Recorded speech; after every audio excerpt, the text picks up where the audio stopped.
Ternyata pelakunya bukan orang lain, melainkan keluarga dari Om Lukman sendiri.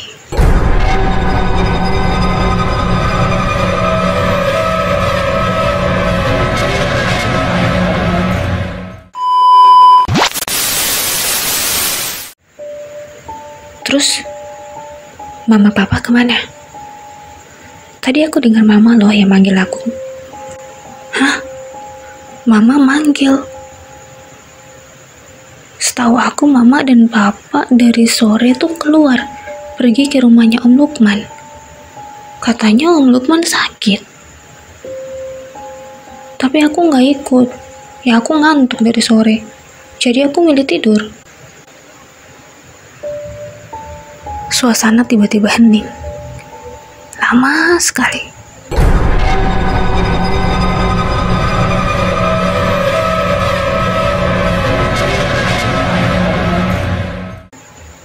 Lea mikir, kok bisa ya Om Lukman sakit?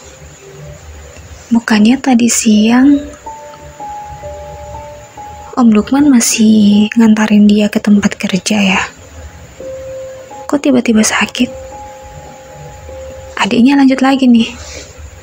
Tapi kak, tadi aku dengar ada yang salam. Assalamualaikum. Suaranya mirip sekali Om Lukman. Pas aku buka pintu, kirain kakak udah datang. Ternyata nggak ada orang.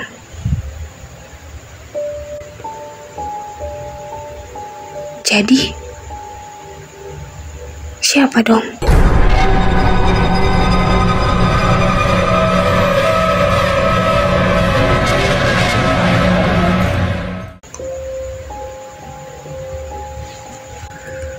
Si Lea nanya lagi nih. Mama papa dari sore sampai sekarang belum pulang. Iya kak, belum. Terus yang manggil kakak di jalan tadi siapa?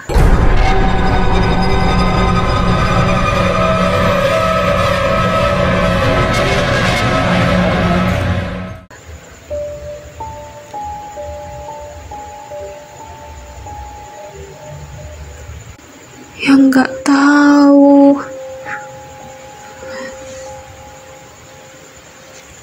Adiknya tambah takut, Lea juga takut. Suasana jadi tegang. Tiba-tiba mereka dengar ada suara ambulans.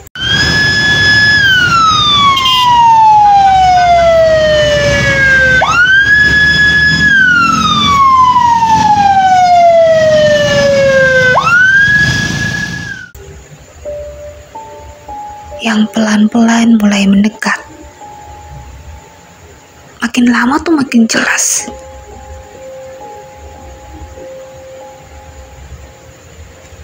Ternyata benar. Ambulansnya itu berhenti di rumah yang gak jauh dari rumahnya Lea. Pas mereka keluar buka pintu, mereka udah lihat banyak sekali orang yang berkerumun di depan rumah. Dari jauh, Lea perhatikan arah ambulans. Pas pintu ambulansnya dibuka, Lea kaget. Innalillahi wa inna ilaihi rajiun. Ada mayat yang mereka angkat, terus dimasukkan ke rumahnya Om Lukman.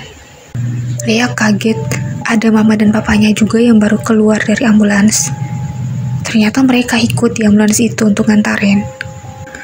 Lea nanya nih, di orang-orang yang ada di situ. Om, ini siapa yang meninggal? Ya mereka jawab, Om Lukman dek. Om Lukman dibunuh.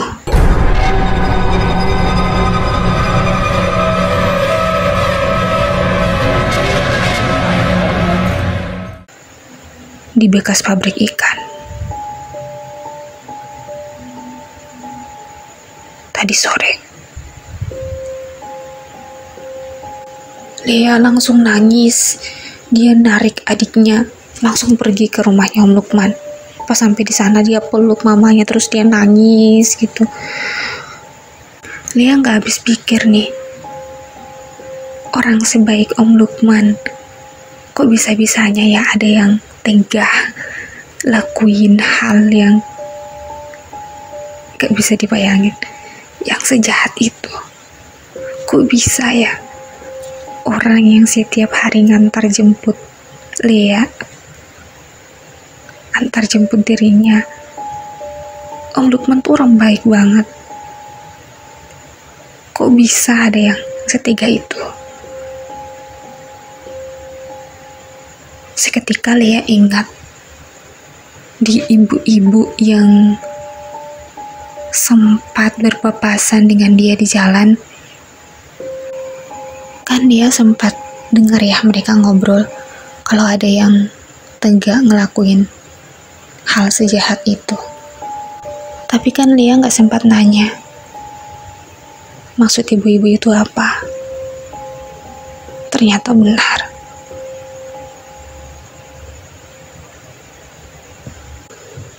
Ada orang jahat di kampungnya dia. Dia ingat ada orang yang sempat narik tangannya juga. Ada orang yang mukul pundaknya dari belakang. Lea ingat semua kejadian-kejadian aneh yang belum lama dia rasain ketika pulang kerja. Keesokan harinya, Lea ikut ke pemakaman. Saat di pemakaman tuh Lea ingat semua kebaikan-kebaikan Om Lukman yang udah menganggap dia ini udah kayak anaknya sendiri gitu. Dia lihat anaknya Om Lukman yang masih kecil tuh teriak-teriak, manggil-manggil papanya. Dia lihat istrinya Om Lukman yang nangis sejadi-jadinya sampai kesurupan. Istrinya Om Lukman ini gak sadarkan diri. Pas malamnya, banyak sekali yang kena teror.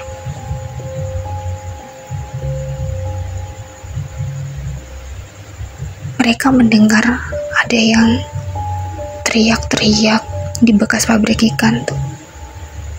Ada yang dengar suara laki-laki yang minta tolong. Seketika bekas pabrik ikan itu jadi tempat paling horor. Teman-teman Om Lukman yang biasa nongkrong di pangkalan ojek, setelah matahari terbenam, gak ada satupun orang yang berani lewat di situ.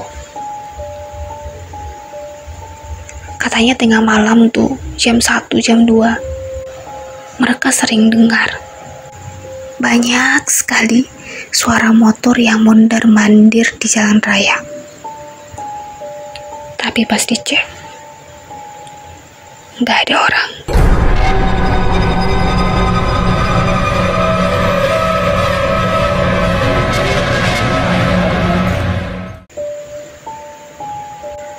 Warga setempat tuh percaya kalau arwah Om Lukman ini belum tenang.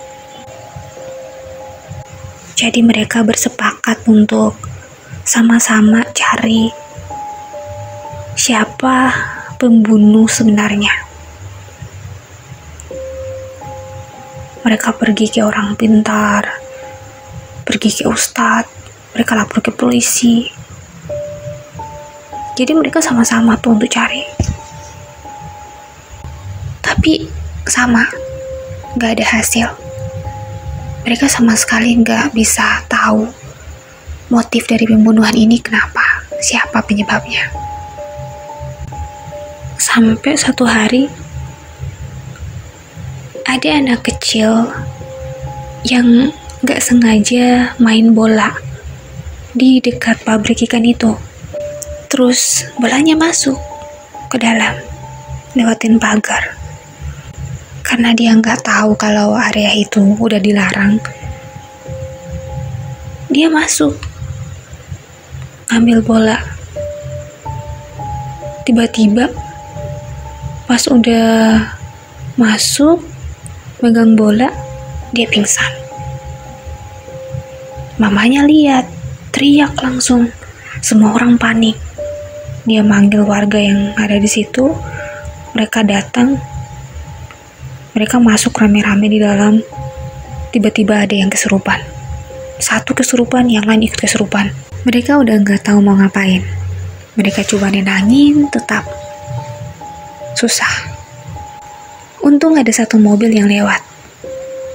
Mungkin karena mereka lihat banyak sekali orang yang lagi berkerumun, dan ada yang teriak-teriak minta tolong, ada yang teriak-teriak nggak jelas. Mereka penasaran. Jadi mereka berhenti dan coba menanyakan di warga setempat. Mereka bilang ada yang kesurupan di dalam. Tapi gak ada yang bisa nyembuhin. Nah, mereka masuk. Ternyata orang-orang ini tuh mereka adalah ustadz yang mau ngisi kajian di kampung sebelah. Nah, dapat orang yang tepat nih. Akhirnya mereka bisa bantu dan banyak yang udah sadarkan diri. Kecuali satu orang. Nah, ustadz ini ngambil kesempatan di satu orang yang ini yang belum sadar. Dia yang paling kuat dari semua. Dia dipaksa jujur, dan akhirnya mereka bisa mengetahui sebab pembunuhan dari Om Lukman. Termasuk pembunuhnya juga mereka langsung tahu. Ternyata pelakunya bukan orang lain, melainkan keluarga dari Om Lukman sendiri.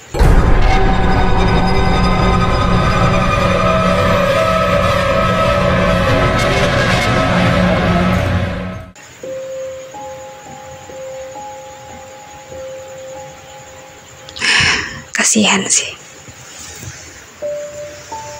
Nggak tahu ya. Maksudnya kenapa ya orang-orang tuh jahat gitu. Apalagi keluarga sendiri. Ya udah, dari situ pembunuhnya langsung dilaporin ke polisi, dia masuk penjara. Arwah Om Lukman juga tenang. Udah gak ada lagi teror kiri kanan, gak ada lagi yang kesurupan. Semua sudah bisa kembali beraktivitas seperti biasa.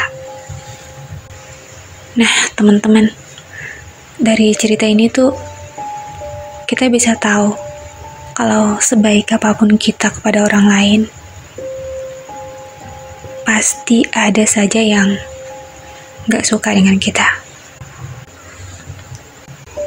Nah, teman-teman, cerita Om Lukman ini hanya satu contoh dari ratusan bahkan jutaan kasus di luaran sana yang mungkin kalian gak berani cerita.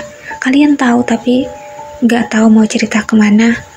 Boleh untuk berbagi dengan kami di nomor yang sudah tertera di sini. Untuk teman-teman yang udah dengerin, terima kasih banyak. Yang baik tolong diambil, yang buruk jangan diikuti. Karena ingat, setiap tindakan itu pasti ada konsekuensinya. Maka pikirkanlah baik-baik sebelum memutuskan untuk melakukan sesuatu. Cukup sekian. Assalamualaikum warahmatullahi wabarakatuh.